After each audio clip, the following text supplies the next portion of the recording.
Welcome to the Barrow Media Center. First, I would like to start by saying thank you for agreeing to volunteer in our library. Volunteers are an essential part of our library, which is a very busy place in our school, and to keep it organized and running smoothly so that kids can find the things that they need, it takes lots of hands to get things in the right places. I want to show you a few things to help you get started being a volunteer, but as always, you can ask questions at any time. You are not bothering me or Miss Dalton to ask us questions that will help you be a great volunteer.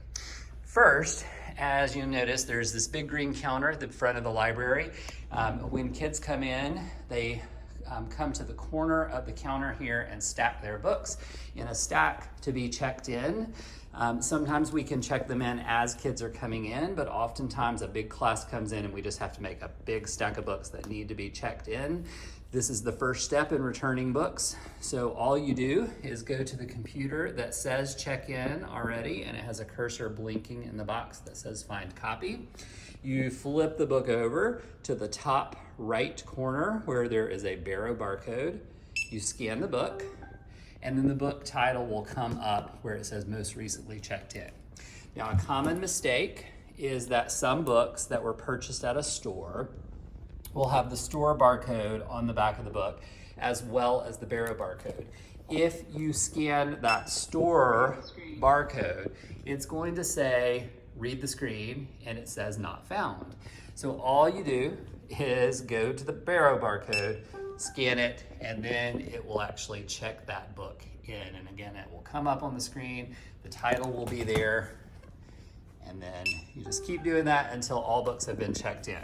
Now you'll notice there's 1, 2, 3 carts at the front of the library to sort books. And the thing that you want to do in sorting books is that you look at the spine of the book for a couple of things. One is you look for this sticker. The sticker shows you the category that that book goes in, like this one says animals on it. And then it has a number at the bottom of the book, which means that it's an informational book if it has a number. So what we like to do is make one cart, a cart for books with numbers. So I would start an animal section on this cart.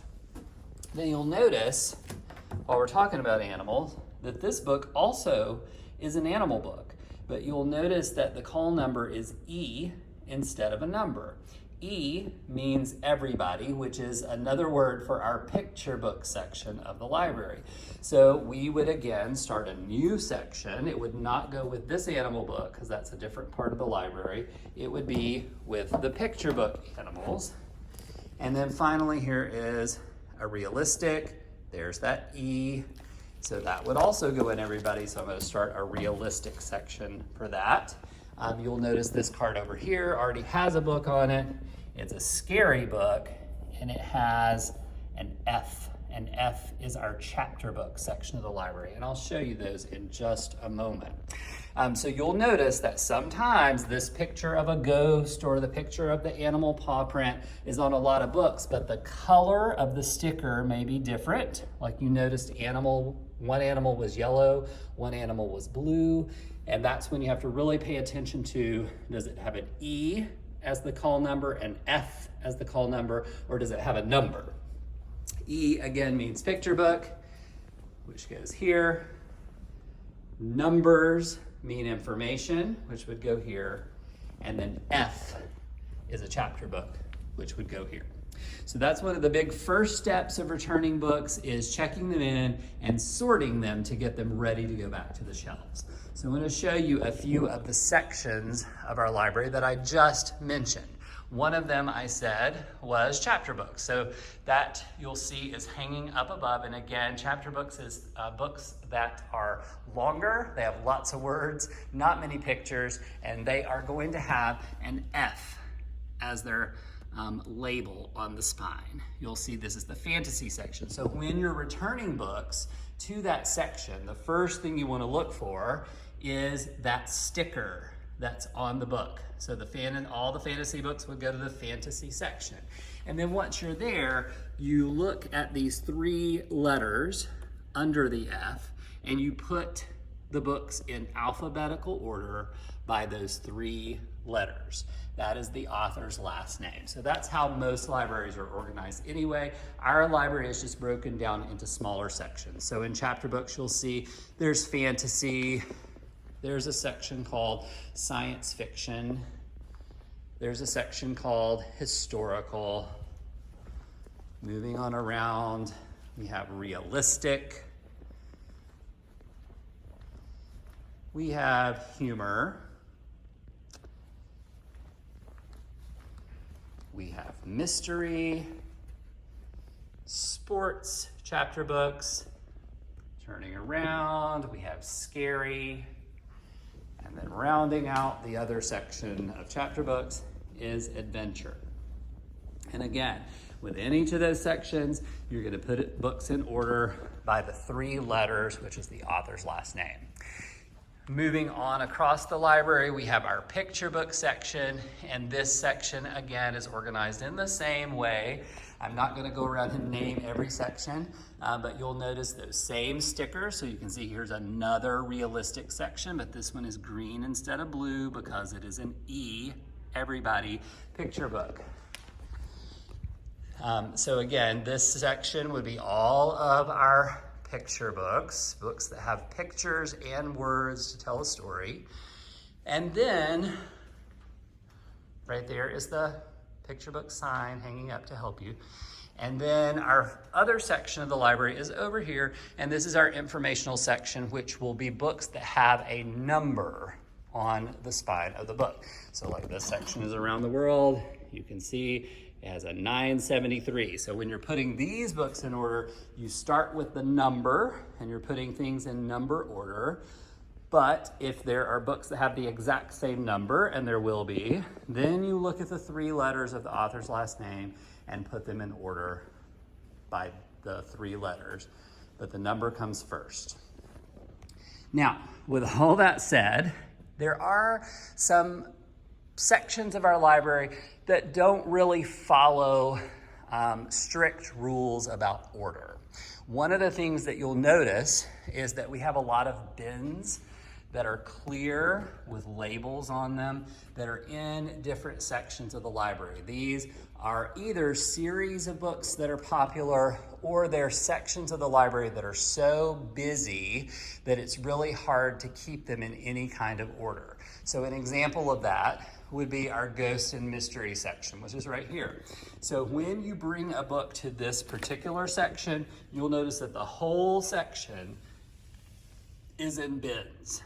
So you just put the book in a bin. It does not matter what order it is in, because kids are just going through that section constantly, and it is very hard to keep it in any kind of order. Same with sports.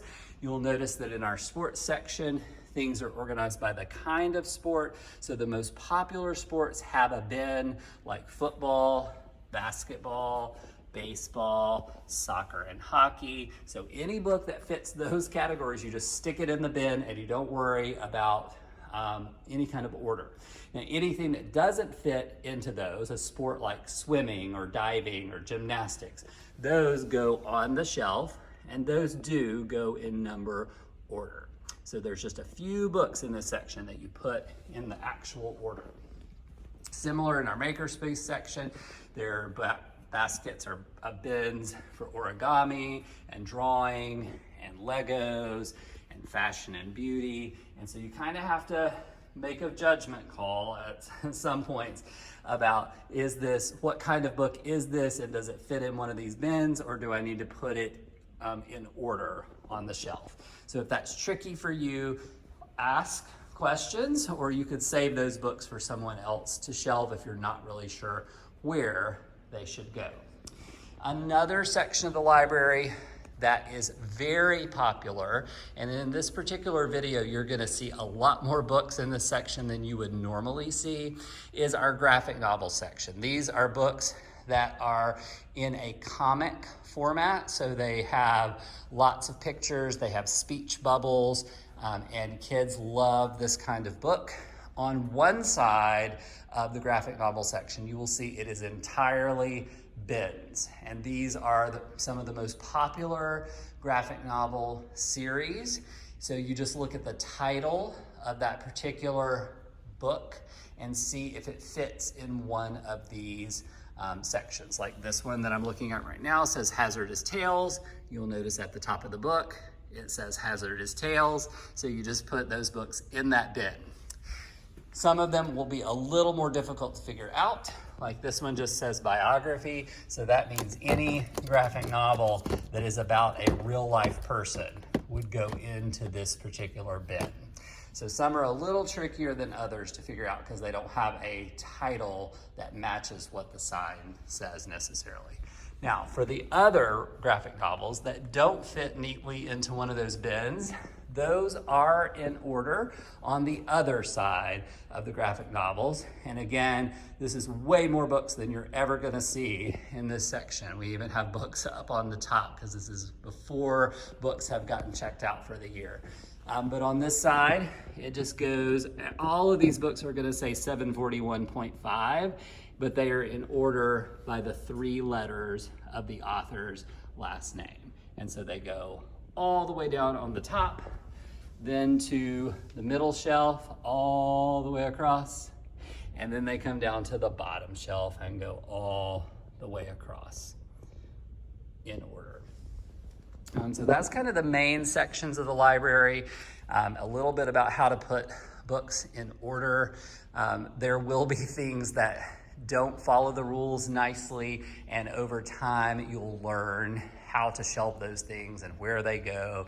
And if you can't find a particular section, always ask. But volunteering in the library does take some time to get used to, which is why we love having people who can come week after week, because you start to learn where things are rather than just coming one time and not coming again. It's a kind of a position where you work on it over time and get more comfortable with it. The final thing is checking books out. Now, normally what will happen with a class is there will be cards in these boxes that will have the student barcodes in them by class. And so kids will pick up their card and they will bring it to these dots and line up to these computers that are at the front. The 3 computers that are not the check-in computer is where kids will check out their books. And when they come to the screen, it will say check out. The cursor will be blinking in the box. They will take their card with their barcode and scan it, and their name will come up on the screen so that they can then scan each of their books. Once they've scanned all of the books that they are taking with them, on the back of their card, there is a barcode that looks just like this. This pink card will also be laying up here, so they can either use the back of their card or they can use this to scan. And what that does is takes their name off the screen so that the person behind them can't check out books to them. So it's really important that they always reset afterward. Then normally there will be a table right here where these carts are parked, and they will put their card over here in a little box to be returned to their class set of cards. So they don't have to return the card back over to the other table. Then students will sit on these dots or line up on these dots that are over to the side to wait to leave. So that's kind of a quick as I could do, overview of the library. So hopefully it gave you enough to get started. Rewatch as many times as you need to. Think of questions that you have that I didn't answer in the video, and I will be happy to help you become a great volunteer in our library. Again, thank you so much for becoming a part of our library program for this school year.